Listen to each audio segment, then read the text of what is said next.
fell out. I just fell out one day. I got up to go to the refrigerator and I fell out. And I woke up in Cape Canaveral Hospital with blood sugar of 512. And that kind of started the cycle of trying to get it down. And then my kidneys gradually, start getting worse. And the function gradually went down till it was about 15. And I had to go in 2006. So then I had to go on dialysis. In 2006. One of the fortunate things for me is that I have 3 sons and my wife, and all of them, were matches? Were matches. Oh.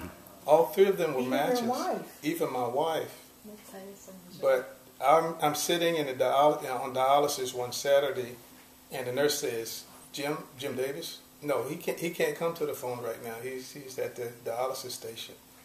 And she calmly pushed down the phone and said, Jim, you need to get over to Orlando Hospital. They have a kidney for you. I said, what? Why you didn't stop me? But she couldn't stop me because I finished dialysis.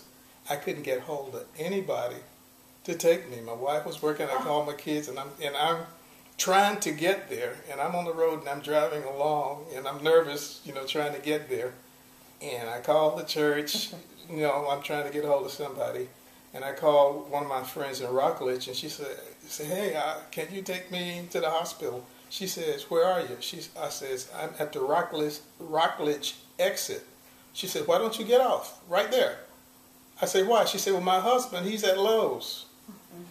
I go and park my car at Lowe's. She comes from her house, and he takes my car to his house, and she drives me to Orlando Hospital. Was it the main Florida hospital? Yeah, in Orlando. Yeah. Mm-hmm. And I get there, and it's a rush. They're trying to get me through. And was this kidney, I don't know if you even know, I'm just asking blindly here, but was the kidney from an accident victim?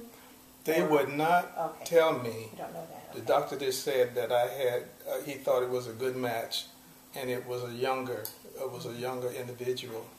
That needed a transplant. I needed to find someone who matched my DNA, who would make a donation so I could say, I've renewed my hope, I've renewed my faith in the goodness of the human race. It's a gift of life. That's what you give when you donate an organ that someone may live.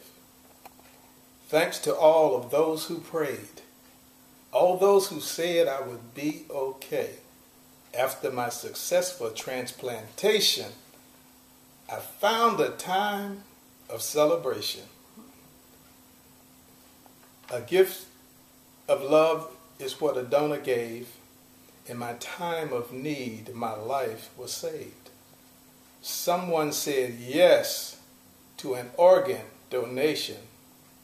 They will always have my appreciation. It's wonderful. And I wrote that shortly after I got my transplant because I really wanted to know who the person was, but then I said, well, why don't I just write something and just put it out there as a celebration, because it was a time, to me it was like a new leaf on life, a second chance. I saw it as a second chance for me, and it was just a blessing that someone was willing to, to give me a kidney at that time. It's a gift of life. It's a gift of life. Janet is one of my heroes. The way she approaches this, I have never heard her say, why is this happening to me? I've never heard that. I've seen strong faith. Time like this, when other people, this kind of condition and other conditions, when people could be questioning, why is this happening to me? Why in my life? She doesn't say that.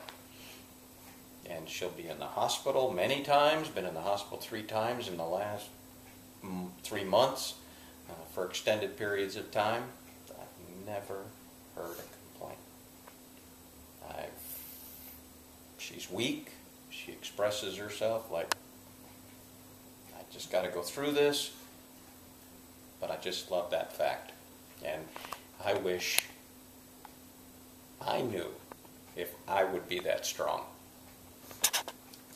So. She gets it from somewhere. Yeah. Yeah. Not me. Yeah. So and just one more thing through this whole experience. Linda has said that Brevard community Brevard just pulling through and just helping one another. We have seen firsthand the open hearts and help that people have been providing for her. We just had a recent bake sale. There's some other things that are happening. People are coming up to us wanting to see how they can help Janet get to her goal. And it's good for the heart. I know the desires of her hearts, and I know just to be normal, not to, again, we take so much for granted that when we have our health. And when you don't have your health, like she said, just taking a walk around the block is a big thing for her. Because, she's got neuropathy in her feet. She's walking on shards of glass when she walks. Do we hope that'll go away? It might ease, but I know it's not going to go away. It's a permanent thing. She's been knocked down so many times. But she's still in here fighting, but right? she's still in here fighting, absolutely. Yeah. How is it like living every day and not having to worry like, what is my blood sugar, or eating something and realizing it's not going to affect you? Well, I follow the same diet. I didn't really go out. At the hospital, I said, well, what can I eat now? What can I eat? What can I eat? So, well, you can eat anything you want. I said, well, that's probably pretty much the worst diet I've ever been on then, because with the diabetic, a diabetic diet is a rather healthy diet. A renal diet is not a healthy diet. So, but, I had done it for so long. Some of the things that are hardest for you to deal with right now? An active life, well, not even active. Well, active for me would be, functioning in my own home, being able to walk from my bedroom to the kitchen without, feeling like I'm going to pass out. I used to love to cook. I can't wait until, I can be back in the kitchen and cooking again. Little things that people might, overlook or take advantage, take for granted. Just taking a daily shower. How long has it been since you felt like you had a normal life? It's been now and then I get little breaks where I'll be able to do some of those functions, but they don't last long, and then I'm back at the same point that I am. And I just want to be able to, ride a bike, play with my nieces and nephews, without, them having to be so careful around me. Well, it's been so many years of that now, and now that you're getting so close to the finish line, and so close to hopefully having your life change to the way you want it, what are you feeling? Very optimistic. If I wasn't, and I let myself not be, then this is all for nothing. I know it's gonna happen. I know that my time is finally gonna come, and I look forward to that. Well, you're sitting here with the people that have received transplants, and I can tell you once it does come, and it's going to be soon for you. It's a wonderful thing, and you'll have a normal life. You're close to seeing that any day. Yeah. For me, a miracle is just being like everyone else.